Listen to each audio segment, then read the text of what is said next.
মহাৰাজ উঠিলে নে নাই? এতিয়া ক'ত? 10টা বাজি আছে আৰু সি এতিয়ালৈকেও শুই আছে। উঠি যোৱা অকৰ্মণ্য, উঠি যোৱা। কমলপুৰ নামৰ এখন গাঁৱত সোনু নামৰ এজন ল'ৰা বাস কৰিছিল। তাৰ দেউতা এজন খেতিয়ক আছিল আৰু মা পাপৰ বনাই বিক্ৰী কৰিছিল। সোনু কাঠৰ কাম শিকিছিল, কিন্তু গাঁৱত ঠাই নোপোৱাৰ বাবে তাৰ কোনো দোকান নাছিল। সেইবাবে তাৰ ঘৰৰ মানুহে সদায় তাক কথা শুনাইছিল। আৰে যদি 10টালৈকে অলপমান শুইছো, কিনো বিপদ হ'ল? একো কৰিবলৈ নাই, সেইবাবে শুই আছো। আৰে একো কৰিবলৈ কিয় নাই? হা, তুমি কৰিব নিবিচাৰা সেইবাবে বাহিৰত ওলোৱা, কাম কৰা। যেতিয়া চোৱা তেতিয়াই বিনামূল্যে খাই আছে। হয় শুন, তোমাৰ দেউতা ঠিক কৈ আছে। এতিয়া তুমি যদি কিবা কাম কৰা তেতিয়াইতো তোমাৰ বিয়া হ'ব। এতিয়া দোকান পোৱা নাইতো মই কি কৰিম? ঘৰৰ পৰা যি অলপ কিবা কৰিব পাৰোঁ সেয়াতো কৰোৱে না মই। বাছ তোমাক দিটো খালি অজুহাত দিয়াই দিয়া। সোনুৰ সময় এনেকুৱাকৈয়ে গালি খাই খাই গৈ আছিল। এনেতো সি ঘৰৰ পৰা অলপমান কাম কৰিছিল, কিন্তু যোৱা 1 সপ্তাহৰ পৰা সি একো কামো পোৱা নাছিল। তাৰে মাজত তাৰ এজন বন্ধু চহৰৰ পৰা আহিল। সোনু চোৱা কোন আহিছে। সোনু দৰ্জা খুলিলে তো দেখিলে সন্মুখত তাৰ সৰুকালৰ বন্ধু চন্দন থিয় হৈ আছিল। আৰে চন্দন, তুমি? মোৰ বন্ধু, আহা, সাৱটি ধৰা। সোনু এয়া কৈ চন্দনক সাৱটি ধৰিল আৰু তেতিয়াই সি তাৰ পিছফালে এটা বৰ ধুনীয়া বাইক দেখা পালে। এয়া প্ৰথমবাৰ আছিল কি কোনোবা সেই গাঁৱত ছুপাৰ বাইক লৈ আহিছিল। সোনু সেই বাইকটো দেখা পাই আচৰিত হৈ গ'ল। ছুপাৰ বাইক, আৰু সেয়াও এইখন গাঁৱত। এয়া তোমাৰ বাইক হয় নেকি চন্দন? হয়, মোৰ হয়। কিন্তু তুমি ইমান আচৰিত কিয় হৈ আছা? আচৰিত নহমতো আৰু কি হ'ম? মই প্ৰথমবাৰৰ বাবে বাইক দেখা পাই আছো। আচ্ছা, এনেকুৱা? তো আহা, বহি চোৱা, চলাই চোৱা। সোনু এয়া শুনা পাই বৰ ভাল পালে আৰু বাইকত গৈ বহি গ'ল। কিন্তু সি বাইক চলাবলৈ নাজানিছিল। সেইবাবে সি চন্দনক ক'লে, তো চন্দন তাক গোটেই গাঁওখনত ঘূৰালে। সেই গাঁওখনত এনে মানুহৰ ওচৰত বহুত কম বাইক আছিল আৰু ছুপাৰ বাইক দেখা পাইতো চবে আচৰিতে হৈ গৈছিল। আৰে সেই বাইকখন চোৱা, কিমান ধুনীয়া লাগি আছে। হয় ৰে, এয়াতো ছুপাৰ বাইক লাগি আছে। সোনু বাটত মানুহৰ এইবোৰ কথাই শুনি শুনি গৈ আছিল আৰু বৰ গৰ্ব অনুভৱ কৰি আছিল।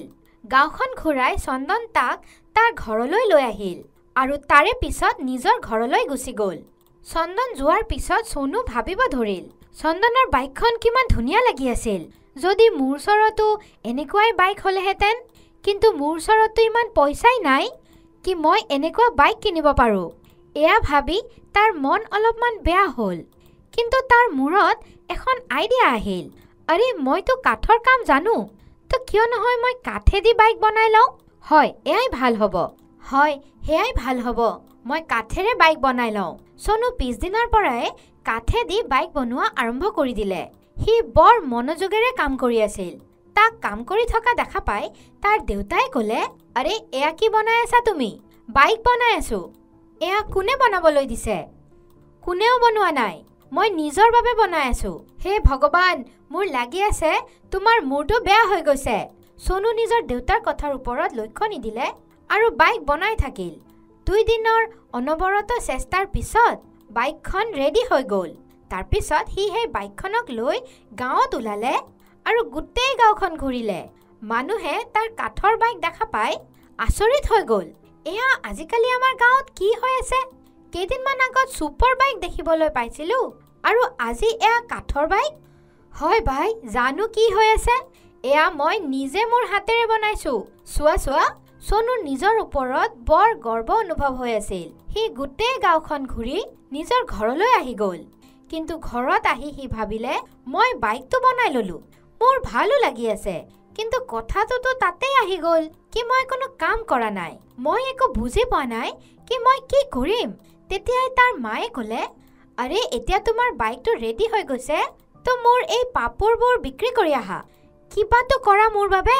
সোনু পাপৰ লৈ ডেলিভাৰী কৰিবলৈ ওলাই গ'ল আৰু তেতিয়াই সি বাটত যাই থাকোঁতে এয়া আইডিয়া পালে কি কিয় নহয় সি বাইকত ঘূৰি ঘূৰি ৰান্ধি বিক্ৰী কৰে। মানে এখন সৰু বাইকৰ ধাবা খুলি লয়। সি ডেলিভাৰী কৰি ঘৰত উভতি আহিল আৰু মাক কথাটো ক'লে আৰে এয়াতো তুমি বৰ ভাল ভাবিছা। মই যে তোমাক ৰান্ধিবলৈ শিকাইছিলো সেয়া আজি গৈ তোমাৰ কামত লাগিব। হয়, বাছ তুমি ছোৱালী মানুহৰ কাম কৰা, খানা বনাই বিক্ৰী কৰিব। কোনো কাম ল'ৰা বা ছোৱালীৰ নহয়, কোনেও যিকোনো কাম কৰিব পাৰে। পিছদিনাৰ পৰাই সোনু নিজৰ কাঠৰ বাইকত ঘূৰি ঘূৰি খাদ্য বিক্ৰী কৰা আৰম্ভ কৰিলে। মানুহ তাৰ বাইক দেখা পাইতো আগৰ পৰাই আচৰিত আছিল, আৰু এতিয়া তাতে খাদ্য বিক্ৰী হৈ থকা দেখা পাই আৰু বেছি আচৰিত হৈ যায়। হয় হয়, সঁচা কৈ আছা, মইতো এনেকুৱা কেতিয়াও দেখা নাই। মইতো সোনুক বুদ্ধু ভাবি আছিলো, কিন্তু সিটো বৰ বুদ্ধি লগালে। সোনুৰ কাম ভালদৰে চলিব ধৰিল আৰু সি বহুত পইচা ৰোজগাৰ কৰিব ধৰিল। কিন্তু এদিনাখন ৰাতিপুৱা যেতিয়া সি উঠিলে তেতিয়া সি দেখিলে কি তাৰ বাইকটো ভাঙি আছে। আৰে মোৰ বাইকখন কোনে ভাঙি দিলে? হে ভগৱান, আজিতো মই কামে কৰিব নোৱাৰিম। সোনু সেই গোটেই দিনটো বাইকটো ঠিক কৰিবলৈ লগাই দিলে, কিন্তু যেতিয়া সি পিছদিনা উঠি দেখিলে তো সি আকৌ বাইকখন ভঙা দেখা পালে। তাৰ বৰ খং উঠিল আৰু সি ভাবি ললে কি এতিয়া সি ৰাতি লুকাই দেখিব কি এইবোৰ কোনে কৰে আৰু মোবাইলত সেয়া ৰেকৰ্ডো কৰিব। আজি মই সেই মানুহটোক ধৰিয়ে পেলাম। সোনু নিজৰ বাইকখন ঠিক কৰিলে আৰু ৰাতি লুকাই বহি গ'ল। মাজৰাতি এজন মানুহ আহিল আৰু তাৰ বাইকখন ভাঙিব ধৰিল। সোনু এইবোৰ ৰেকৰ্ড কৰি আছিল আৰু তেতিয়াই সি দেখিলে কি সেই মানুহজন বেলেগ কোনো নহয়, চন্দন হয়। এয়া দেখা পাই তাৰ ভৰিৰ তলৰ পৰা মাটি সৰি গ'ল, কিন্তু সি সেই সময়ত একো নকলে। চন্দন, এয়া তুমি ভাল নকৰিলা আৰু এতিয়া মই তোমাক পুলিচৰ হাতত দিয়ে এৰিম। পিছদিনা সোনু পুলিচত ৰিপৰ্ট কৰিলে আৰু তেওঁলোকক ভিডিঅ' দেখাই দিলে আৰু সেইবাবে পুলিচ চন্দনক ধৰিলে। কিন্তু যোৱাৰ আগত সোনু চন্দনক সুধিলে, কিয় বন্ধু, তুমি এইবোৰ কিয় কৰিলা? কাৰণ মই তোমাৰ সফলতা দেখা পাই জ্বলিছিলো। মই চহৰৰ পৰা আহি তোমাক বাইক সেইবাবে দেখাব আনিছিলো তুমি যেন মোক হিংসা কৰা, কিন্তু তুমি সেইটোৰ পৰা আইডিয়া লৈ সফলতা পাই গলা। বাছ সেয়াই মই সহ্য কৰিব নোৱাৰিলো। ইন্সপেক্টৰ বাবু, লৈ যাওক তাক।